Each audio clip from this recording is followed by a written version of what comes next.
नमस्कार, आप देख रहे हैं लाइव लगातार और मैं हूं आपके साथ सुमन कुमारी। आपको बता दें कि आज वर्कशॉप कार्यशाला का शुभारंभ हमारे वित्त मंत्री राधाकृष्णन किशोर के द्वारा किया गया है, जिसका नाम state level workshop sustainable development goal रखा गया है, जिसमें आपको बता दें कि 4 जिलों के उपायुक्त भी यहाँ पर मौजूद रहे और भी वित्त मंत्री ने और भी जितने भी यहाँ पर उपायुक्त मौजूद रहे, उन्होंने क्या कुछ कहा है, किस बात पे चर्चा हुई है, आइए हम आपको सुनाते हैं।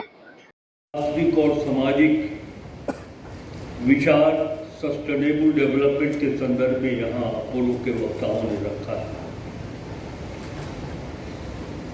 मैं गांव से आया हुआ एक राजनैतिक व्यक्ति जो वास्तविकता पर आधारित अपनी भावनाओं को आप तक और मंच तक पहुंचाने का प्रयास करूंगा। क्या होना चाहिए, क्या करने की आवश्यकता है, और मैं समझता हूं कि हमारी बातें कटु नहीं लगनी चाहिए। ये एक टीम वर्क है। पॉलिटिकल सिस्टम और एडमिनिस्ट्रेटिव सिस्टम को मिलकर के काम करने की जरूरत है। यूनाइटेड नेशन के द्वारा दिए हुए, यूनाइटेड स्टेट के द्वारा दिए हुए ये 17 पॉइंट सतत विकास को लेकर मैं स्वयं में दिग्भ्रमित हो जाता हूं। एक तरफ तो अमेरिका ये कहता है कि हमारे पास इस पृथ्वी में जो रिसोर्सेज हैं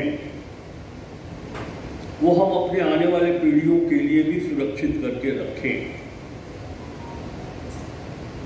और दूसरी तरफ ये देखते कि अमेरिका ऐसा कंट्री अपने रिसोर्सेज को बचा कर रखता है और दूसरे देशों से वहां का रिसोर्सेज का उपभोग करता है। एक कंट्री जहां वो रिसोर्सेज हैं उसको अपने उपभोग की भी आवश्यकता है, और उस कंट्री से यदि आप अपने रिसोर्सेज को बचाकर दूसरे कंट्री से अगर आप उन रिसोर्सेज का उपभोग करेंगे तो ये कैसा सस्टेनेबल डेवलपमेंट की बात है। मैं कभी कभी ये भी मुझको लगता है, ये मेरी व्यक्तिगत सोच है कि एक तरफ हम पूरे विश्व के लिए सतत विकास की बात करते हैं और दूसरे तरफ हम न्यूक्लियर वेपन के साथ एक देश दूसरे देश के सामने लड़ाई के लिए खड़े हो जाते हैं। तो ये बात मेरे समझ में नहीं आती है कि ये सस्टेनेबल डेवलपमेंट की कैसी परिभाषा है कि हम इस विश्व की रक्षा करने की बात करते हैं, समाज में रहने वाले कमजोर वर्गों के उत्थान की बात करते हैं, और दूसरी ओर एक देश दूसरे देश से लड़ने के लिए तैयार है। मेरे दृष्टिकोण से ये बातें साथ साथ नहीं चल सकती, बल्कि ये जो कैप्शन है सस्टेनेबल डेवलपमेंट, थोड़ा सा इसमें परिवर्तन करने की आवश्यकता है। Sustainable development for human beings,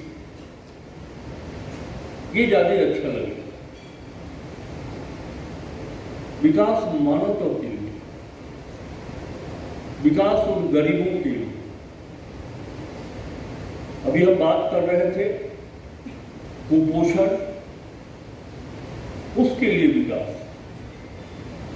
विकास अड़की और बाकी ऐसे सुदूर पहाड़ी क्षेत्र में जो रहते हैं, डेवलपमेंट उनके लिए। और ये आज का अवसर हम अपने विचारों को आप तक पहुंचाएं, उससे ज्यादा आवश्यक कि आजादी के 77 वर्ष में हम लोगों ने क्या पाया है, क्या खोया है। इसकी विवेचना, इसकी मीमांसा होनी चाहिए। सस्टेनेबल डेवलपमेंट की बात ये आज नहीं हो रही।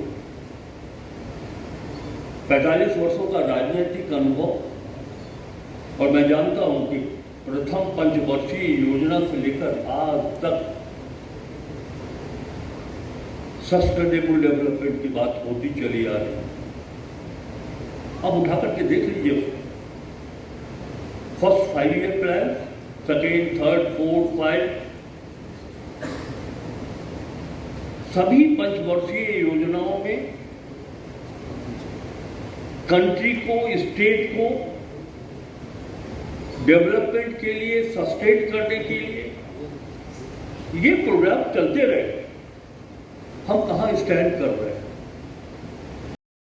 और इसके पहले नीति आयोग का जो प्रेजेंटेशन हुआ, उससे मुझे लगता है जिन्हें अभी तक भी जानकारी नहीं थी, उन्होंने बहुत अच्छे से इस कॉन्सेप्ट को समझा है कि गोल्स क्या है, इंडिकेटर्स क्या है और टारगेट्स क्या है।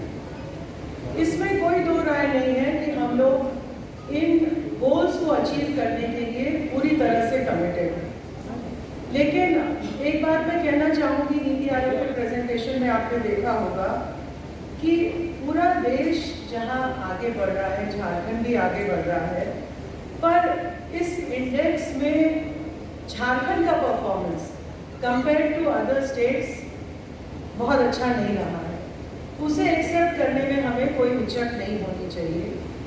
तो अभी मुझे लगता है जब लगभग 2/3 समय बीत चुका है और लगभग 5 से 6 वर्ष बाकी हैं इन गोल्स को अचीव करने के लिए, तो हमें बहुत अधिक मेहनत करने की आवश्यकता है। Maybe it is a time to rethink our strategies. This is what I feel. और जैसा आपने पहले भी देखा कि हमारी कुछ स्ट्रेंथ्स हैं, उन स्ट्रेंथ्स पे हमें बिल्ड करने की आवश्यकता है। कमजोरियां तो बहुत सारी हैं, लेकिन जो स्ट्रेंथ्स हैं उन पे अगर हम आगे मेहनत करें तो इन गोल्स को अचीव करने में काफ़ी हद तक सफल हो सकते हैं।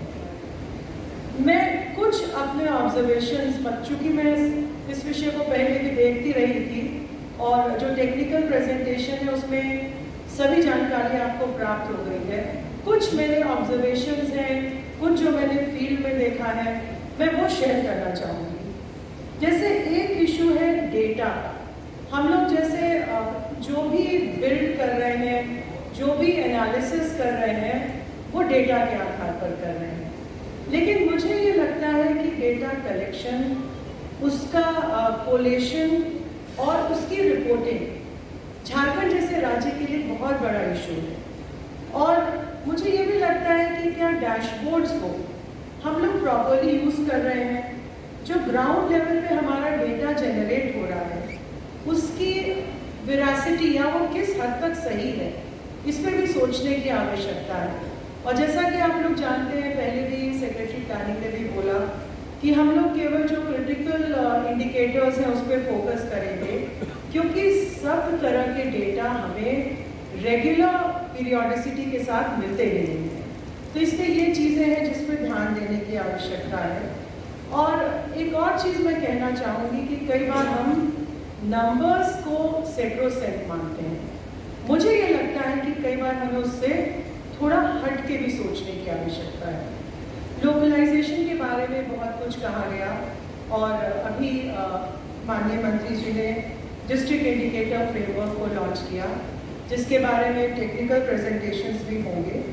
इसमें हम लोगों ने टारगेट्स को भी रिड्यूस किया है, जिससे कि प्रॉपर मॉनिटरिंग की जा सके और प्रॉपर कंपैरिजन किया जा सके।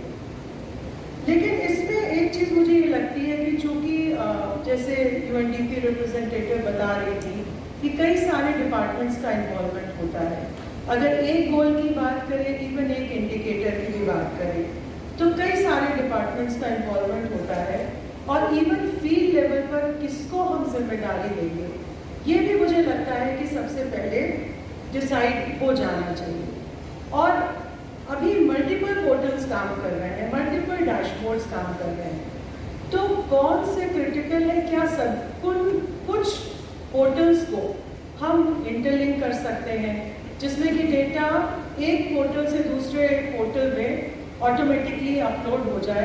इस तरह का मुझे लगता है कि एक एक्सरसाइज करने की आवश्यकता है। एक बहुत बड़ी चीज़ है ओनरशिप की। जैसे हम लोग देखते हैं, आप सभी फील्ड में भी जो ऑफिसर्स हैं, यहाँ हेडक्वार्टर में भी ऑफिसर हैं, जब हम किसी एक गोल की तरफ देखते हैं तो वो इतना डॉन्टिंग लगता है कि कैसे इसको मॉनिटर किया जाए।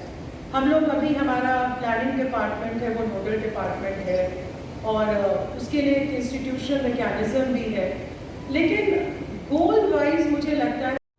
लाइव लगातार के वीडियो को लाइक करें, सब्सक्राइब करें और बेल आइकन को दबाना न भूलें।